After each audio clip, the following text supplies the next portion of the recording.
নমস্কাৰ, মই জোনালীয়ে আপোনালোক সকলোকে মোৰ আন এটা নতুন ভিডিঅ'লৈ স্বাগতম জনাইছোঁ। আশা কৰিছোঁ আগৰ ভিডিঅ'কেইটাৰ দৰেই এই ভিডিঅ'টিও আপোনালোকে আদৰি ল'ব। আজি মই আপোনালোকৰ মাজলৈ লৈ আহিছোঁ প্ৰায় সকলোৰে প্ৰিয় এবিধ আচাৰ, বাঁহগাজৰ আচাৰ। এই আচাৰবিধ মোৰ খুব বেছি প্ৰিয়। মই প্ৰত্যেকবাৰেই এই আচাৰবিধ বনাওঁৱেই। এইবাৰ ভাবিলোঁ আপোনালোকৰ লগতো শ্বেয়াৰ কৰোঁ। এয়া দেখিছে, মই বাঁহগাজৰ পানীখিনি এনেদৰে চেপি উলিয়াই লৈছোঁ, কাৰণ মই এইখিনি ৰ'দত নিদিয়াকৈ লগালগ বনাম। পানীবোৰ থাকিলে আচাৰখিনি সোনকালে বেয়া হোৱাৰ চান্স থাকে। এই যে পানীখিনি উলিয়াই লৈছোঁ, মই কিন্তু পেলাই নিদিওঁ, ইয়াক সংৰক্ষণ কৰি বেলেগকৈ থৈ দিম।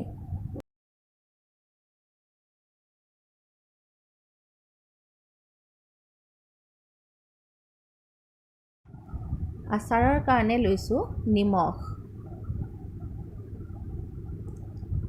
এয়া বগা সৰিয়হৰ গুড়ি আৰু কাশ্মীৰী মিৰ্চ পাউডাৰ, অকল কালাৰৰ কাৰণেহে।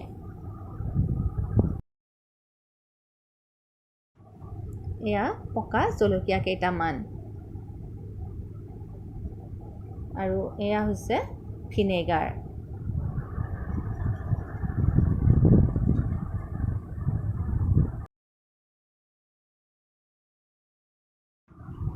পিছত মই ইয়াত ভোট জলকীয়া দি দিম। আৰু এই আচাৰবিধত বহুত বেছি মছলাৰ দৰকাৰ নহয়।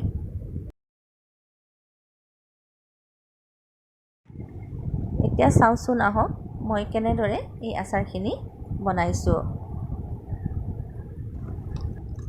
মই এই বাঁহগাজৰ আচাৰবিধ বেলেগ বেলেগ পদ্ধতিৰে বনাওঁ। কেতিয়াবা বাকীকেইটাও মই দেখুৱাবলৈ চেষ্টা কৰিম। এই ভিডিঅ'টি চাই আপোনালোকে কেনে পায় মোক কমেণ্ট কৰি জনাবচোন, আৰু আপোনালোকে ভাল পালে মোৰ ভিডিঅ'বোৰ দিও ভাল লাগিব।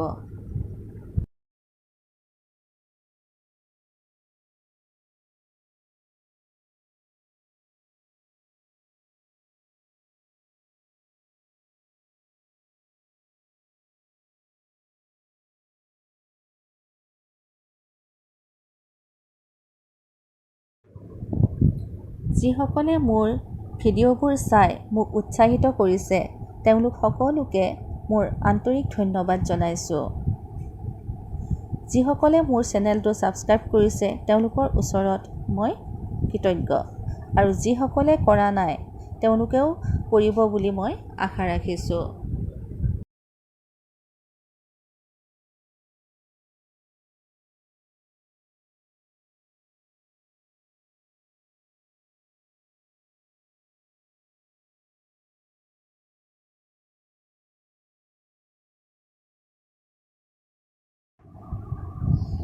আপোনালোকে এই ভিডিঅ'টি শেষলৈকে চাব। মই সম্পূৰ্ণ ভিডিঅ'টি দেখাবলৈ চেষ্টা কৰিছোঁ। এই আচাৰবিধ মই খুব সহজ পদ্ধতিৰে বনাইছোঁ। বনাবলৈ খুবেই বেছি সহজ, আৰু খাবলৈও বহুত সোৱাদ লগা হয়।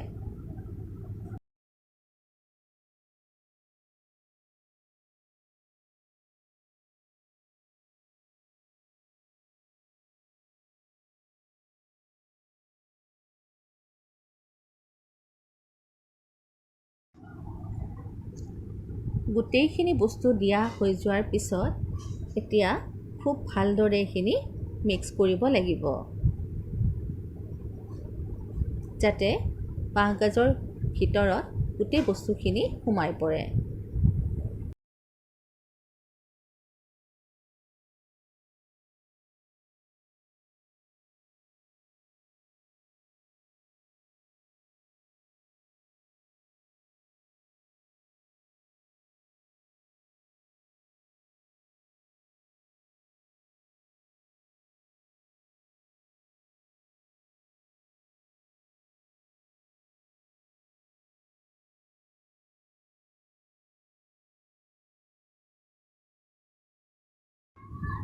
আৰু এয়া আপোনালোকে দেখিছে আটাইখিনি খুব ধুনীয়াকৈ মিহলি হৈ পৰিছে।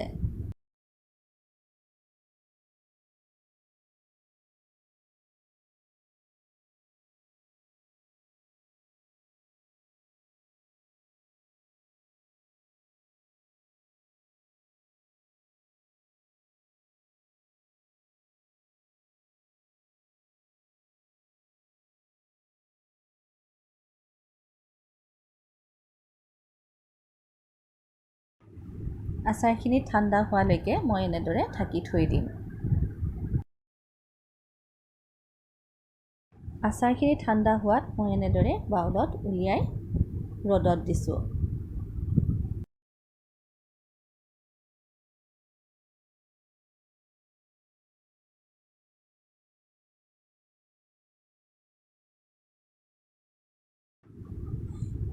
এই আচাৰখিনি মই এনেদৰেই ঢাকনিখন মাৰি বাহিৰৰ ৰ'দত 3 দিনৰ কাৰণে দিছিলোঁ।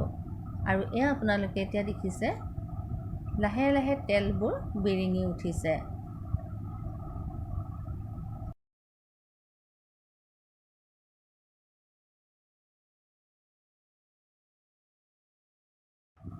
আৰু 3 দিন ৰ'দত দিয়াৰ পিছত এতিয়া মই এনেদৰে কেঁচা মিঠাতেল ইয়াত এড কৰিম।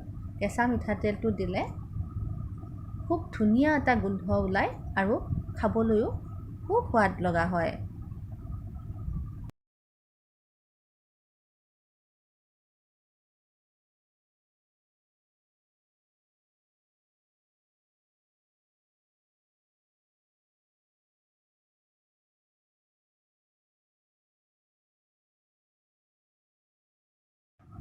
এতিয়া মই ইয়াত এটা ভোট জলকীয়া সৰু সৰুকৈ কুটি দিম। জলকীয়াৰ পৰিমাণটো আপোনালোকে নিজৰ আন্দাজমতে ল'ব পাৰে। মই যিহেতু বহুত বেছি জলকীয়া নাখাওঁ সেইকাৰণে মই এটা ভোট জলকীয়াই দিছোঁ।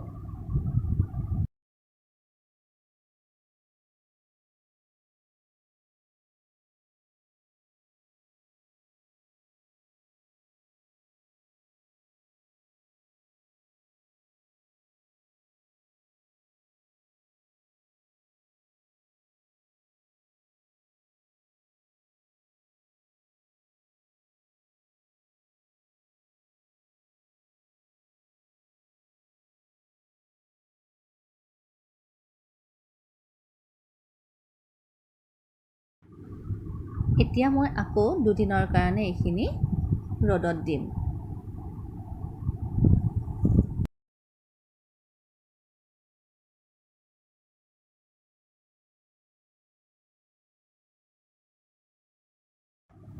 পুনৰ 2 দিনৰ পিছত এয়া আপোনালোকে দেখিছে আগতকৈ বহুখিনি কম হৈ যোৱা যেন লাগিছে।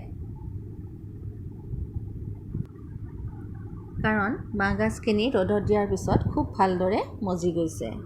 আৰু এয়া এতিয়া মই পুনৰবাৰ কেঁচা মিঠাতেল দি এইখিনি মই ভৰাই থ'ম।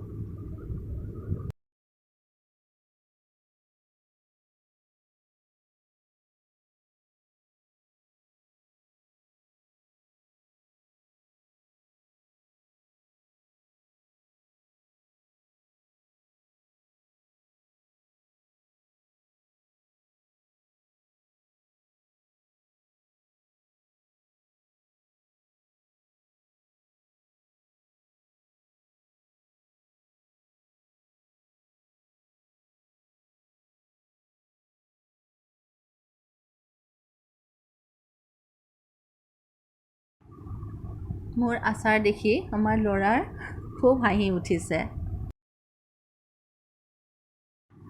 আচাৰখিনি এনেদৰে চাফা শুকান কাঁচৰ বটল এটাত ভৰাই থৈ দিছোঁ। আৰু এয়া ল'ৰাৰ আচাৰ দেখি খুব নাচোন উঠিছে।